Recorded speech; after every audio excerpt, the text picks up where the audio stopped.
Miss Muney, this year's drawing and small sculpture show looks very interesting and unusual. How many entries did you have? We had, I think, 202 entries this year.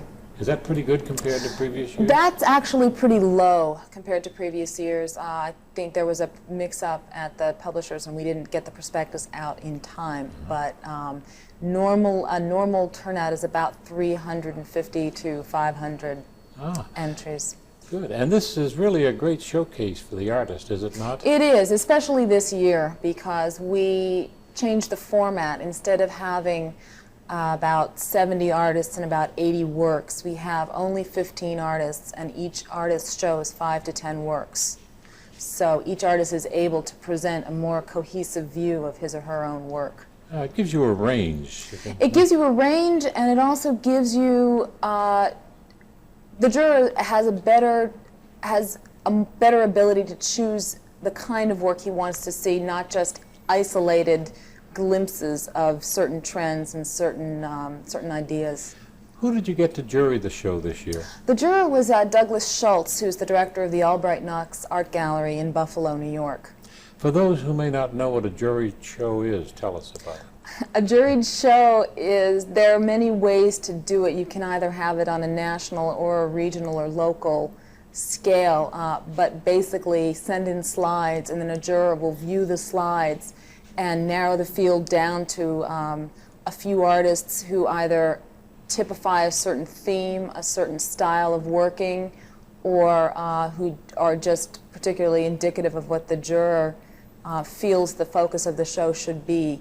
Couldn't the art gallery pretty much set the theme by the kind of juror they select? They can. Douglas Schultz has a lot of experience in jurying contemporary art shows, and the reason we chose him is because he is more than anybody else really in tune with what's going on now, not 10 years ago, not 5 years ago, but what's really going on this year in contemporary art. He is right on top of things. And what he selected to, you know, a layman like myself is really quite eye-appealing. Let's take a look at some of the different media. Sure.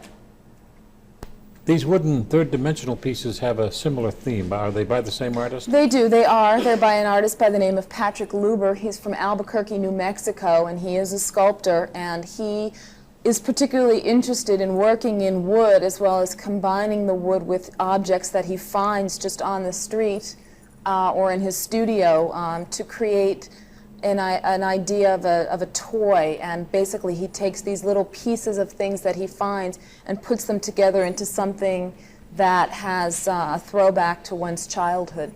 For example, the piece in the background, the park bench on top of looks like a bow and arrow, that sort of thing. And lovely toys, but very expensive and probably never to be played with by children. No, but it looks like a toy, and that's the main thing. It has the visual appeal and this sort of sense of playfulness as a toy. Right, and it has a nice feel, doesn't it? It's wonderful. It's wonderful smooth wood, wonderful color, a nice oil finish to it. This appears to be a different medium, a pencil or a pastel? Yeah, these are colored pencils on paper, and what the artist has done is to depict some objects. These are actually paper constructions that he makes in colors in his studio, and he sets them up in a still life format. And what he's done, I don't know if you can see on the camera, but what he's done is color in and shade in by means of just drawing straight lines with the color pencil. It's a very technically demanding way of doing this, and he comes up with a very, very realistic way. It's how to depict natural forms in just the minimum amount of technique, and I think he succeeded very well. Does the gallery purchase pieces from these shows? The gallery used to. This is the first year that we haven't purchased a work of art from the Drawing and Small Sculpture show. When we changed the format to include more artists, we decided that since the gallery's collections had, the original reason for purchasing artworks was to increase the gallery's collections, and right now storage space is a bit at a premium, and that it would be a more valuable experience to the artist to present them with a catalog, a formal published Library of Congress catalog of the show, rather than purchasing their artwork outright. Here again we have a third-dimensional piece that looks like it's rather ancient. Yeah, that was the artist's intent. This artist is Robert Calvo. He is from Florida, and his intent was to take things and give them a sort of a coat of paint that will sort of make it all seem the same, and then to physically abrade it so that it has that sort of worn quality that he thinks is important in today's sort of throwaway society.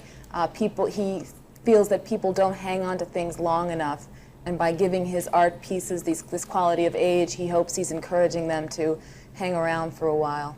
So it's symmetrically, it's so beautifully done. It's wonderful. Yes. It's wonderful. It's very classical, very Gothic with that arch. It's perfectly proportioned. I noticed when we came in to set up for our interview that the students were working here in the gallery. Do they use it often? They do. This is a very valuable teaching resource for students, whether these students happen to be doing a descriptive essay for an English class, but also art classes come here and always look at all the various artworks that a permanent collection and drawing and small sculpture show, and use it as a resource for their own art and for their own visual experience. It certainly gives them a wide range of experience. It certainly does. That's the main purpose of an education, is to get a variety of influences. How long will the show be up? The show will be up through the end of gallery hours on Sunday, November 1st. And what are the regular gallery hours? Regular hours are Monday through Friday, 9 o'clock to 4:30, and Saturday and Sundays from 1:30 to 4:30.